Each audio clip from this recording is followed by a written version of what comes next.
ప్రతిష్టానం అలర్టైంది. 22న Jagan nomination దాఖలు చేయనున్నారు. ఇక పులివెందుల్లో YS Sunitha Reddy, YS Sharmila active కావడంతో వైసీపీ అధిష్టానం అలర్ట్ అయింది. అందులో భాగంగా భారతి పులివెందుల్లో జగన్ తరపున ప్రచారం చేయనున్నారు. ఎన్నికలు ముగిసేంత వరకు ఆమె అక్కడే ఉండనున్నారు. జగన్ను 1,00,000 మెజార్టీతో గెలిపించాలని వైసీపీ నేతలు ప్లాన్ చేస్తున్నారు. ఇప్పటికే భారతికి సపోర్టింగ్ టీం రెడీ అయినట్టుగా తెలుస్తోంది.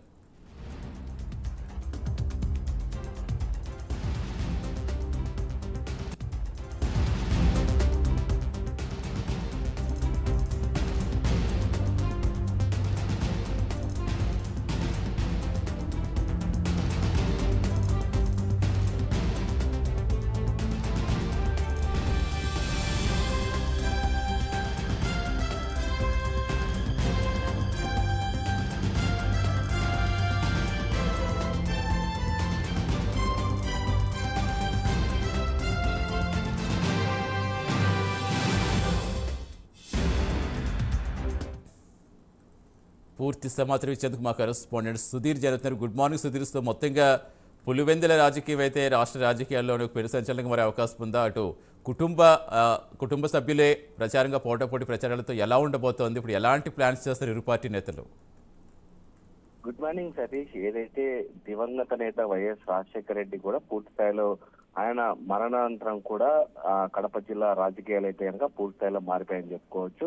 అయితే ముఖ్యంగా చూసుకుంటే కనుక దశాబ్ద కాలాల నుంచి కూడా కడప జిల్లాను అలాగే రాష్ట్రాన్ని కూడా సీఎం హోదాలో కూడా రాజశేఖర రెడ్డి కూడా పరిపాలించారని చెప్పుకోవచ్చు. అయితే ఈ నేపథ్యంలో కూడా ఇప్పుడు ఉన్న పరిస్థితులను చూసుకుంటే కనుక 2024 ఎలక్షన్ల టార్గెట్ నేపథ్యంలో కూడా వైఎస్ కుటుంబం రెండుగా చీలిపోయిందని చెప్పుకోవచ్చు. అయితే ముఖ్యంగా చూసుకుంటే కనుక అటు వైఎస్ జగన్మోహన్ రెడ్డి, ఇటు వైఎస్ షర్మిల పూర్తి స్థాయిలో కూడా పోటాపోటీగా కూడా పూర్తి స్థాయిలో ప్రచారాలను కూడా ప్రారంభించిన పరిస్థితి ఉంది. అయితే ముఖ్యంగా చూసుకుంటే కనుక ఏదైతే 2024 ఎన్నికలకు సమయం దగ్గర పడుతుండటంతో ఇప్పటికే వైఎస్ షర్మిలారెడ్డి కూడా పూర్తి స్థాయిలో కాంగ్రెస్ ఎంపీ కడప ఎంపీ అభ్యర్థి కూడా నిలబడిన పరిస్థితి. ఈ నేపథ్యంలో కూడా ఆమె పూర్తి స్థాయిలో కూడా తన తమ్ముడైనటువంటి అవినాష్ రెడ్డిని టార్గెట్ చేస్తూ కూడా వచ్చారు. ఈ నేపథ్యంలో మొత్తంగా చూసుకుంటే గనక ఇప్పటికే పులివెందుల్లో చూసుకుంటే గనక వైఎస్ జగన్మోహన్ రెడ్డికి పూర్తి స్థాయిలో దెబ్బ పడుతుందన్న నేపథ్యం తెలుసుకున్నటువంటి వైఎస్ఆర్ పార్టీ అధిష్టానం కూడా పూర్తి స్థాయిలో కూడా ఇప్పటికే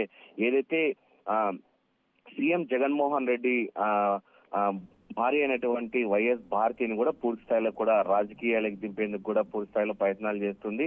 అయితే ఇప్పటికే ఆమెను కూడా రానున్న ఎన్నికల్లో పులివెందుల బాధ్యతలు కూడా ఆమెకు ఇచ్చేందుకు వైఎస్ఆర్ కాంగ్రెస్ పార్టీ అధిష్టానం కూడా సిద్ధమని చెప్పుకోవచ్చు. అయితే ఇప్పటికే చూసుకుంటే కనుక ఏదైతే వైఎస్ జగన్మోహన్ రెడ్డి ఈ నెల 22వ తేదీన కూడా పులివెందుల్లో రానున్న అసెంబ్లీ ఎన్నికలకు సంబంధించి కూడా పూర్తి స్థాయిలో ఆయన నామినేషన్ ఉన్నాడు.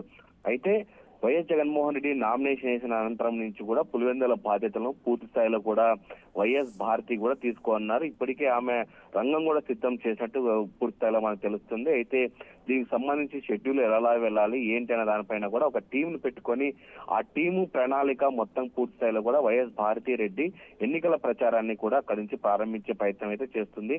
అయితే పులివెందుల నియోజకవర్గంలో దాదాపుగా వైఎస్ జగన్మోహన్ రెడ్డి 1,00,000 మెజారిటీ మించి ఆయన ఖచ్చితంగా 1,00,000 మెజారిటీతో కూడా గెలవాలని చెప్పి ప్రయత్నంలో భాగంగా కూడా వైఎస్ భారతి కూడా ప్రచారం చేయనుంది.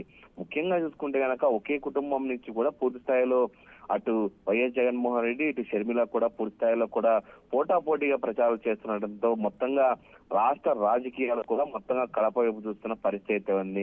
మరోపక్క చూసుకుంటే కనుక షర్మిలారెడ్డి కూడా పూర్తి స్థాయిలో కూడా బస్సు యాత్రను ప్రారంభించి ఆమెకు సపోర్ట్ గా ఇప్పటికే ఏదైతే వివేకానంద రెడ్డి కూతురైనటువంటి వైఎస్ సునీతారెడ్డి కూడా పూర్తి స్థాయిలో ఆమెకు మద్దతుగా ప్రచారం చేస్తున్నారు.